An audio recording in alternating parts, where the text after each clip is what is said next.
की रक्षा एवं राक्षसी संस्कृति के विनाश के लिए समय समय पर भिन्न भिन्न अवतार धारण किए। प्रभु नारायण ने मानव कल्याण के लिए 4 वेदों को जन्म दिया और इन वेदों में निहित ज्ञान को मानव समाज में संचारित करने का भार ऋषियों को सौंपा गया। इन्हीं ऋषियों में से एक ऋषि कश्यप थे, जिनकी अनेक पत्नियों में से 3 प्रमुख थी, अदिति, दिति एवं तनु। अदिति के संतान देवता कहलाए। दिति और तनु की संतानें दानव और असुर कहलाए। दानवों का पहला राजा हयग्रीव था, जिसका मुख घोड़े जैसा था। हयग्रीव 2 कारणों से प्रभु नारायण से रुष्ट था। पहला कारण सुख समृद्धि की देवी लक्ष्मी की रक्षा हेतु नारायण ने उसके भाई का वध कर दिया था, और दूसरा वह भयभीत था कि वेदों का ज्ञान मानव जाति तक पहुंचने से मानव दानवों से श्रेष्ठ हो जाएंगे। क्रोध में आकर हयग्रीव ने पूरी सृष्टि के विनाश का प्रण ले लिया। तो आइए प्रत्यक्ष देखें।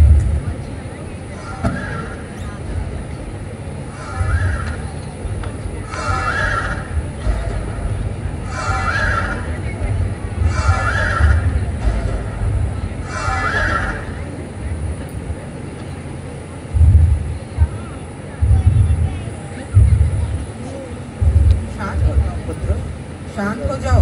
नहीं नहीं पिताश्री, नहीं, ना तो मैं शांत हूँगा, ना उस नारायण को शांत बैठने दूंगा।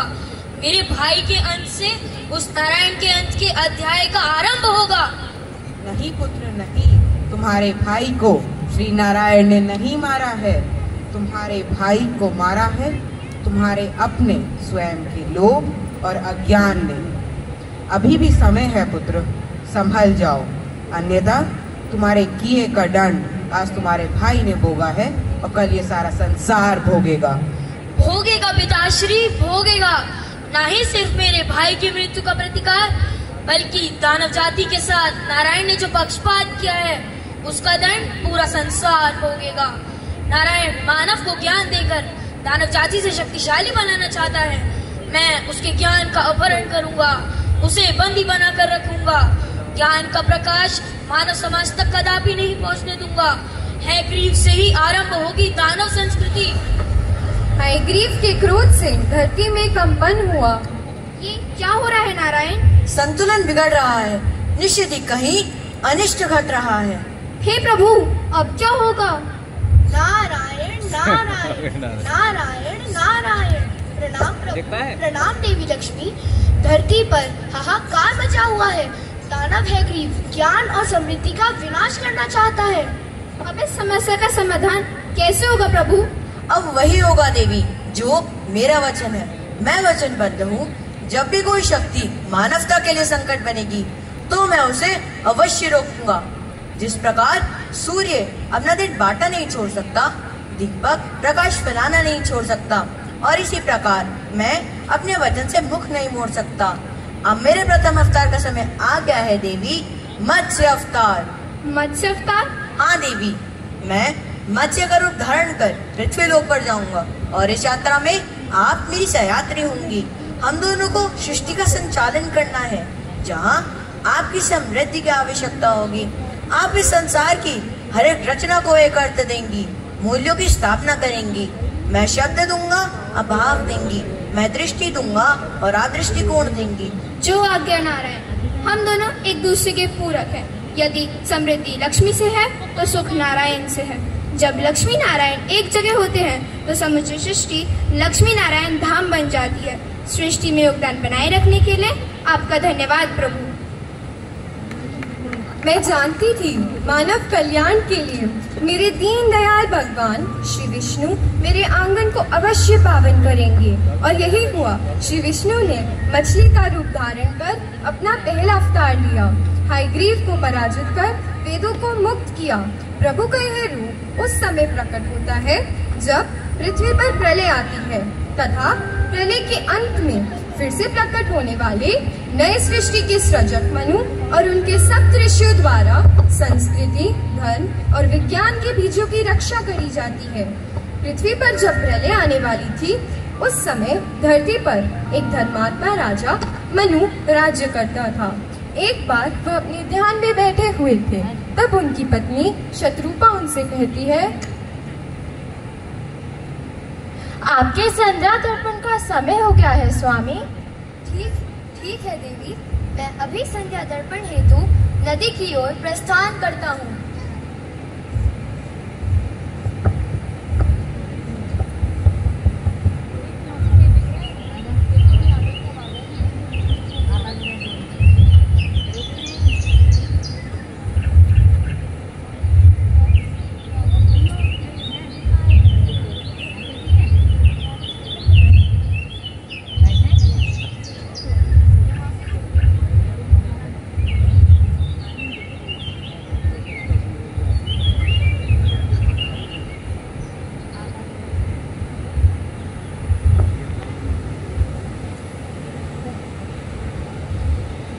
ओम सूर्याय नमः।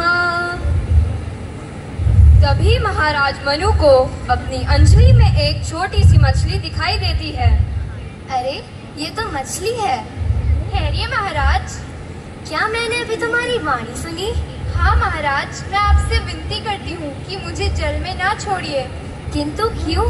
तुम तो जलचर हो, तुम्हारा तो जल के बिना जीवन ही संभव नहीं। परंतु महाराज, जल में भी मेरा जीवन संभव नहीं। क्यों? क्या कष्ट है? आप जहाँ मुझे छोड़कर जा रहे हैं, वहाँ बड़ी मछलियाँ छोटी मछलियों को निगल जाती हैं। मुझ पर दया करें। तो फिर मैं तुम्हें कहाँ रखूं? आप अपने कमंडल में मुझे रख लीजिए, वहाँ मुझे कोई भय नहीं होगा। ठीक है। मछली को अपने कमंडल में स्थान देकर मनु अपनी कुटिया की ओर प्रस्थान करते हैं।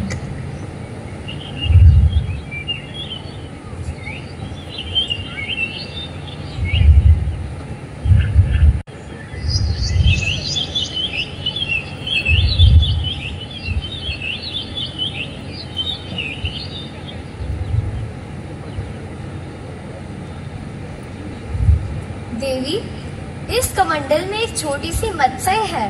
मैंने उसे जीवन रक्षा का वचन दिया है। स्वामी, पर यह कमंडल तो उसके लिए पर्याप्त नहीं है। महाराज, मैं आपकी शरण में हूँ। मेरे लिए पर्याप्त स्थान देना आपका धर्म है।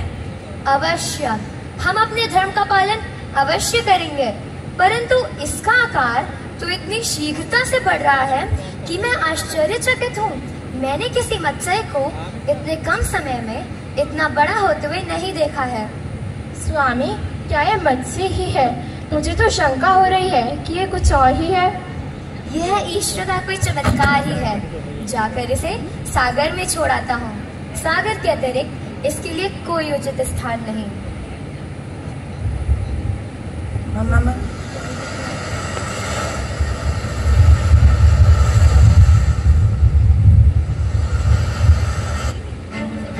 सागर में जाते ही मत्स्य का आकार और विशाल हो जाता है। मनु उसे देखकर आश्चर्यचकित होते हैं और कहते हैं, ये क्या हो रहा है? भगवान, मुझे अपनी आंखों पर विश्वास नहीं हो रहा। एक नन्ही सी मत्स्य इतनी विशालकाय हो गई है कि यह विशाल सागर भी इसके लिए छोटा पड़ रहा है। यह कैसी लीला है? यह साधारण मत्स्य नहीं हो सकता। मुझे बताइए, आप कौन हैं? मैं आपके दर्शन के लिए व्याकुल हो रहा हूँ। मुझे दर्शन दीजिए।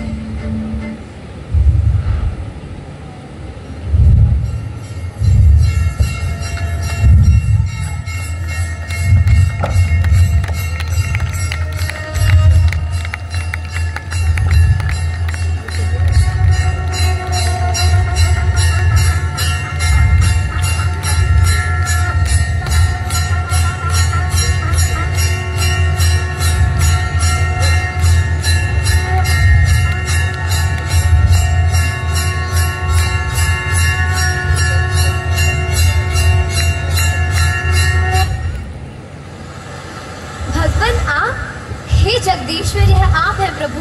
हाँ मनु, ये मैं हूँ। आपके अतिरिक्त और कौन हो सकता है? हे सर्वेश्वर, यह लीला आप ही दिखा सकते हैं। आपको कोटि कोटि प्रणाम। परंतु क्षीर सागर को छोड़कर धरती पर आकर उसे पावन करने का क्या रहस्य है दीनदयाल? हे मनु, मानव कल्याण की चिंता ने मुझे पृथ्वी लोक पर आने के लिए विवश किया है। जीवन मानव से भी महान है।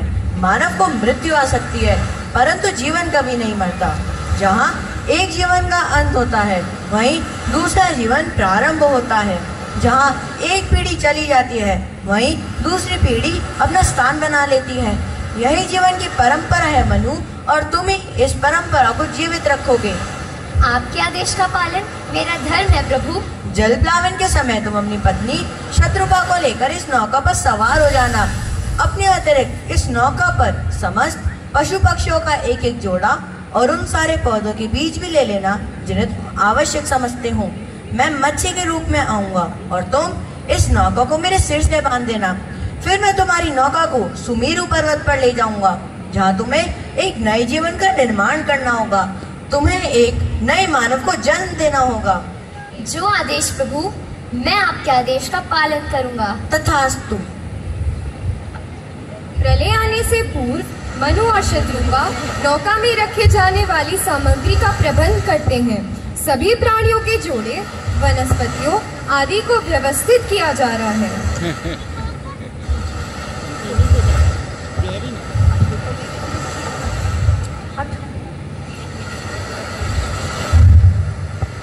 स्वामी, सभी आवश्यक वस्तुएं नौका में रख दी गई हैं। प्रकृति की हर वस्तु की उपयोगिता होने के कारण हमें हर वस्तु की रक्षा करनी होगी। हम धन्य हैं प्रभु, आपने सृष्टि के संचालन के लिए हमारा भी चयन किया है। हमें जल प्लावन से जो कुछ भी बचाना है, उसमें शिक्षा को बचाना सबसे आवश्यक है। शिक्षा शिक्षित से मिलती है, और सब ऋषियों से बड़ा शिक्षित कौन हो सकता है। हम भी बहुत भाग्यशाली हैं। हम प्रकृति के संतुलन में अपना योगदान देंगे। मनु सप्तऋषियों के समीप जाने के लिए प्रस्थान करते हैं, परंतु उससे पूर्व ही ऋषियों को प्रलय आने का आभास हो जाता है।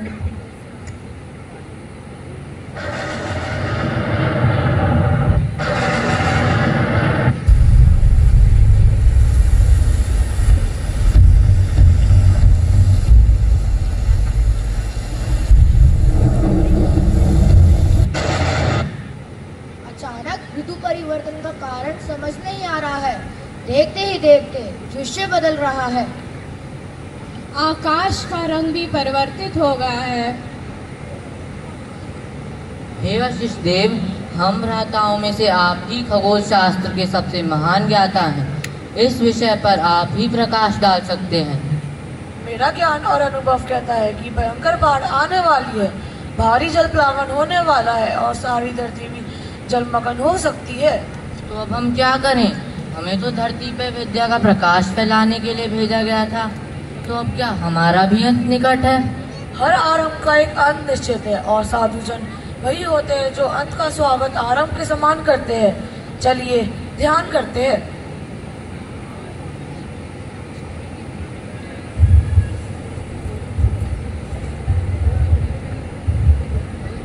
प्रणाम ऋषिवर। कल्याण हो। आपके आगमन का क्या कारण है? हे महान ऋषियों, मुझे आपकी आवश्यकता है। आपके बिना मानव जीवन अज्ञान के अंधकार में डूब जाएगा। भयंकर जल प्रलय से मानव जीवन को बचाने के लिए मैं आपको लेने आया हूँ। शीघ्र ही चलिए। अवश्य महाराज।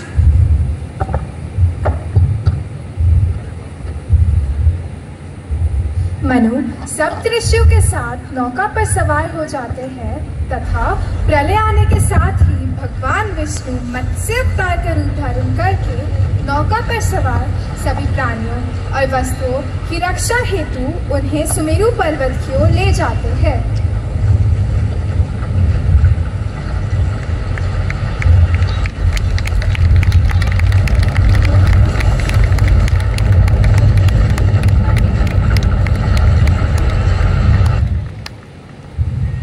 मेरे सहपाठियों द्वारा आयोजित इस कथा के प्रस्तुतिकरण का उद्देश्य हमें अपनी संस्कृति और परंपराओं को नई पीढ़ी तक पहुंचाना और उनको इस बात का बोध कराना कि भारतीय संस्कृति विश्व की प्राचीनतम संस्कृतियों में से एक है और हमारे वेद, पुराण एवं अन्य शास्त्र विश्व के संपूर्ण ज्ञान को अपने में ही समाहित किए हुए हैं। इसलिए हमें उस ज्ञान को आत्मसात कर अपनी संस्कृति को पुनः उसके प्राचीन गौरव को प्राप्त करने में अपना योगदान देना चाहिए। धन्यवाद।